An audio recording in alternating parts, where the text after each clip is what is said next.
A PEC do orçamento impositivo, que foi aprovada na semana passada de forma rápida na Câmara, está chegando nessa semana ao Senado. Na quarta-feira, o relator, senador Expedião Amin, deve apresentar o parecer dele. Denise Campos de Toledo, um convidado aqui no nosso Jornal da Manhã. Denise. Isso, nós vamos conversar com o economista Felipe Salto, que é diretor da IFIA, Instituição Fiscal Independente. Felipe, bom dia. Bom dia, Denise. Bom dia, ouvinte.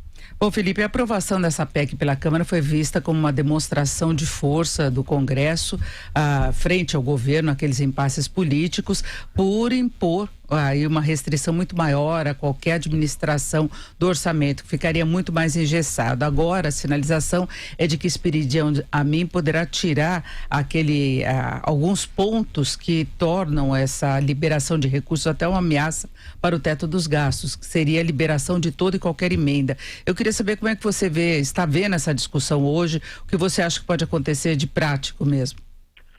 Olha, Denise, nós publicamos na semana passada uma nota técnica sobre este assunto, logo depois da decisão da Câmara dos Deputados, mostrando basicamente que a decisão vai não só enrijecer e engessar mais o governo no tocante à gestão do orçamento, como deve produzir um efeito fiscal, um efeito nas contas públicas de 7,3 bilhões em 2020, 21 e 22.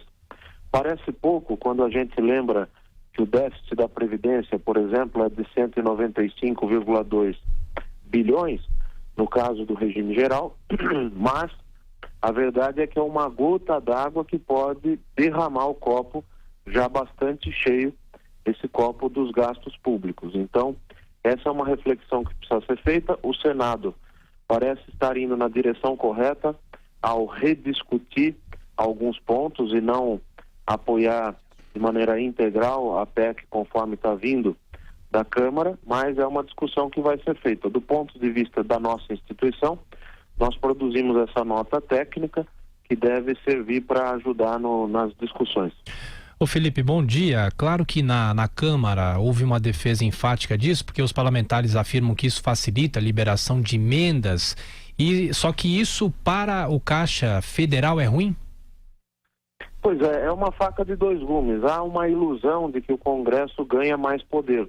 Mas num cenário em que nós temos um déficit fiscal de 130 bilhões, uma dívida crescente, aumentar o poder nesse sentido de emendas de bancada impositivas, mandatórias, é um tiro que pode sair pela culatra. Porque o que nós estamos precisando nesse momento é de maior liberdade na gestão do orçamento e não de uma rigidez maior. A tese do chamado orçamento impositivo, ela é na literatura de orçamento algo bastante válido, mas não apenas um pedaço do orçamento sendo impositivo e o restante não sendo, né? O que eu quero dizer é que as emendas de bancada, por exemplo, passariam a ser impositivas, mas e o orçamento de investimentos? E as outras despesas essenciais? Então a tendência é que, num cenário de aperto, isso acabe fazendo com que a conta do ajuste recaia sobre outras despesas. Então é uma falsa ilusão de que se estaria dando mais poder para o Congresso. Agora, Felipe, ainda em relação às contas públicas, no sábado, antes de viajar, o presidente Bolsonaro divulgou através do Twitter algumas ideias que estariam em estudo para alteração da tributação. Segundo o presidente, o Ministério da Economia estaria estudando a redução de impostos das empresas para gerar competitividade interna, empregos, barateamento de produtos, né? A ideia seria a troca da cobrança do imposto de renda sobre os dividendos. Atualmente, as empresas no Brasil que lucram mais de 20 mil por mês pagam 25% de imposto de renda jurídica e 9% de contribuição social sobre o lucro líquido. Nós já tivemos várias críticas de especialistas em matéria tributária quanto à possibilidade, inclusive, de se falsificarem resultados para poder escapar de tributação. Mas do ponto de vista de gestão das finanças, é hora de mexer numa tributação como essa? Pois é, o que nós temos é, de fato, o reconhecimento de que a carga tributária no Brasil é elevada quando comparada aos serviços públicos prestados. O ouvinte vai concordar com essa avaliação. O problema é que há muita dificuldade para se cortar receitas nesse momento de vacas magras que nós estamos vivendo. Então, o ajuste fiscal ele precisa ser centrado no lado da despesa. A discussão sobre tributação de lucros e dividendos é uma discussão importante, mas não há solução fácil nessa matéria. Imaginar que vá se adotar, por exemplo, uma tributação de lucros e dividendos sem fazer mudanças na tributação de pessoa jurídica, que é uma das mais altas, inclusive quando comparadas com os países da OCDE, que é o clube dos países ricos, é também uma falsa solução, porque o Brasil precisa começar a colocar o dedo na ferida, e a ferida é o gasto público. O crescimento do gasto foi muito avançado, foi muito acelerado nos últimos 20 anos, e é esse o problema que precisa ser atacado em primeiro lugar. Agora, atacada essa questão fiscal, haveria espaço para essa redução da tributação sobre as empresas? Você acha que o melhor caminho seria esse mesmo, a tributação sobre os dividendos?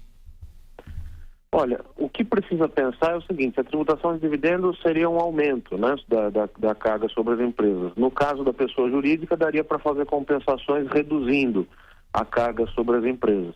Mas essa é uma discussão, ao meu ver, que ainda está longe, porque nós precisamos primeiro atacar o lado da despesa. A Previdência vem crescendo muito rapidamente, os gastos com o pessoal, que tem a ver com a política salarial do serviço público, as transferências sociais.